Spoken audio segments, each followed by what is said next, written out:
कहानी का शीर्षक शबरी के पैरों की धूल। शबरी एक आदिवासी भील की पुत्री थी। देखने में बहुत साधारण पर दिल से बहुत कोमल थी। इनके पिता ने इनका विवाह निश्चित किया, लेकिन आदिवासियों की एक प्रथा थी कि किसी भी अच्छे कार्य से पहले निर्दोष जानवरों की बलि दी जाती थी। इसी प्रथा को पूरा करने के लिए इनके पिता शबरी के विवाह के एक दिन पूर्व 100 भेड़ बकरियां लेकर आए। तब शबरी ने पिता से पूछा, पिताजी इतनी सारी भेड़ बकरियां क्यों लाए? पिता ने कहा, शबरी यह एक प्रथा है जिसके अनुसार कल प्रातः तुम्हारी विवाह की विधि शुरू करने से पूर्व इन सभी भेड़ बकरियों की बलि दी जाएगी। यह कहकर उसके पिता वहां से चले जाते हैं। प्रथा के बारे में सुन शबरी को बहुत दुख होता है और वो पूरी रात उन भेड़ बकरियों के पास बैठी रही और उनसे बातें करती रही। उसके मन में एक ही विचार था कि कैसे वो इन निर्दोष जानवरों को बचा पाए। तभी एकाएक शबरी के मन में ख्याल आता है और वो सुबह होने से पूर्व ही अपने घर से भागकर जंगल चली गई, जिससे वो उन निर्दोष जानवरों को बचा सके। शबरी भली भांति जानती थी, अगर एक बार वो इस तरह से घर से जाएगी तो कभी उसे घर वापस आने का मौका नहीं मिलेगा। फिर भी शबरी ने खुद से पहले उन निर्दोषों की सोची। घर से निकलकर शबरी एक घने जंगल में जा पहुंची। अकेली शबरी जंगल में भटक रही थी। तब उसने शिक्षा प्राप्ति के उद्देश्य से कई गुरुवरों के आश्रम में दस्तक दी, लेकिन शबरी तुच्छ जाति की थी, इसलिए उसे सभी ने धुतकार के निकाल दिया। शबरी भटकती हुई मतंग ऋषि के आश्रम पहुंची और उसने अपनी शिक्षा प्राप्ति की इच्छा व्यक्त की। मतंग ऋषि ने शबरी को सहर्ष अपने गुरुकुल में स्थान दे दिया। अन्य सभी ऋषियों ने मतंग ऋषि का तिरस्कार किया, लेकिन मतंग ऋषि ने शबरी को अपने आश्रम में स्थान दिया। शबरी ने गुरुकुल के सभी आचरणों को आसानी से अपना लिया और दिन रात अपने गुरु की सेवा में लग गई। शबरी जतन से शिक्षा ग्रहण करने के साथ साथ आश्रम की सफाई, गौशाला की देखरेख, दूध दोहने के कार्य के साथ सभी गुरुकुल के वासियों के लिए भोजन बनाने के कार्य में लग गई। कई वर्ष बीत गए। मतंग ऋषि शबरी की गुरु भक्ति से बहुत प्रसन्न थे। मतंग ऋषि का शरीर दुर्बल हो चुका था, इसलिए उन्होंने एक दिन शबरी को अपने पास बुलाया और कहा, पुत्री, मेरा शरीर अब दुर्बल हो चुका है, इसलिए मैं अपनी देह यहीं छोड़ना चाहता हूँ, लेकिन उससे पहले मैं तुम्हें आशीर्वाद देना चाहता हूँ। बोलो पुत्री, तुम्हें क्या चाहिए? आंखों में आंसू भरकर शबरी मतंग ऋषि से कहती है, हे गुरुवर, आप ही मेरे पिता हैं। मैं आपके कारण ही जीवित हूँ, आप मुझे अपने साथ ही ले जाएं। तब मतंग ऋषि ने कहा, नहीं पुत्री, तुम्हें मेरे बाद मेरे इस आश्रम का ध्यान रखना है। तुम जैसी गुरुपरायण शिष्या को उसके कर्मों का उचित फल मिलेगा।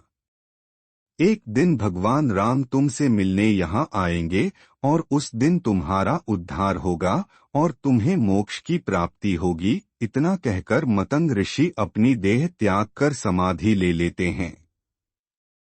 उसी दिन से शबरी हर रोज प्रातः उठकर बाग जाती, ढेर सारे फल इकट्ठा करती, सुंदर सुंदर फूलों से अपना आश्रम सजाती, क्योंकि उसे भगवान राम के आने का कोई निश्चित दिन नहीं पता था। उसे केवल अपने गुरुवर की बात पर यकीन था, इसलिए वो रोज श्री राम के इंतजार में समय बिता रही थी।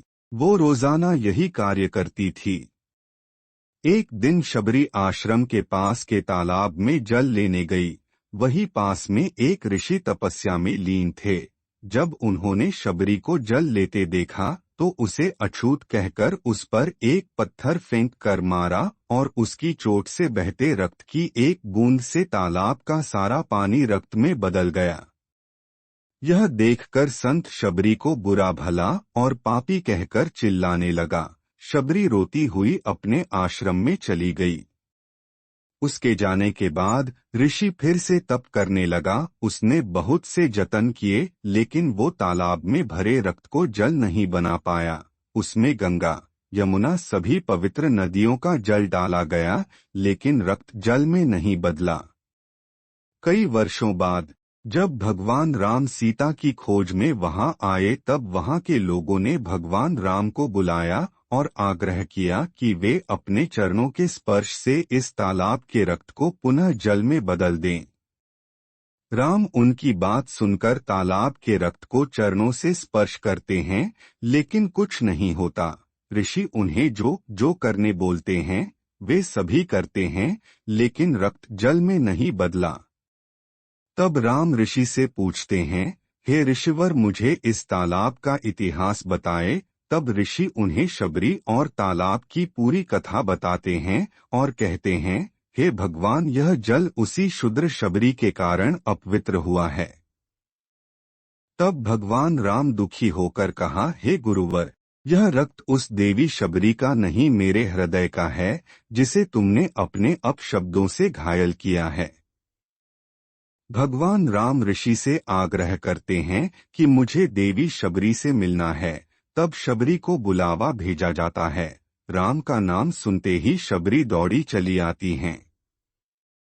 राम, मेरे प्रभु, कहती हुई जब वो तालाब के समीप पहुंचती है, तब उसके पैर की धूल तालाब में चली जाती है और तालाब का सारा रक्त जल में बदल जाता है। तब भगवान राम कहते हैं, देखिए गुरुवर, आपके कहने पर मैंने सब किया, लेकिन यह रक्त भक्त शबरी के पैरों की धूल से जल में बदल गया। शबरी जैसे ही भगवान राम को देखती हैं, उनके चरणों को पकड़ लेती हैं और अपने साथ आश्रम लाती हैं। उस दिन भी शबरी रोज की तरह सुबह से अपना आश्रम फूलों से सजाती हैं और बाग से चख चख कर सबसे मीठे बेर अपने प्रभु राम के लिए चुनती हैं। वो पूरे उत्साह के साथ अपने प्रभु राम का स्वागत करती हैं और बड़े प्रेम से उन्हें अपने जूठे बेर परोसती हैं। भगवान राम भी बहुत प्रेम से उसे खाने उठाते हैं। तब उनके साथ गए लक्ष्मण उन्हें रोककर कहते हैं, भ्राता, ये बेर जूठे हैं। तब राम कहते हैं, लक्ष्मण, यह बेर जूठे नहीं, सबसे मीठे हैं, क्योंकि इनमें प्रेम है और वे बहुत प्रेम से उन बेरों को खाते हैं। मतंग ऋषि का कथन सत्य होता है और देवी शबरी को मोक्ष की प्राप्ति होती है, और इस तरह भगवान राम शबरी के राम कहलाए।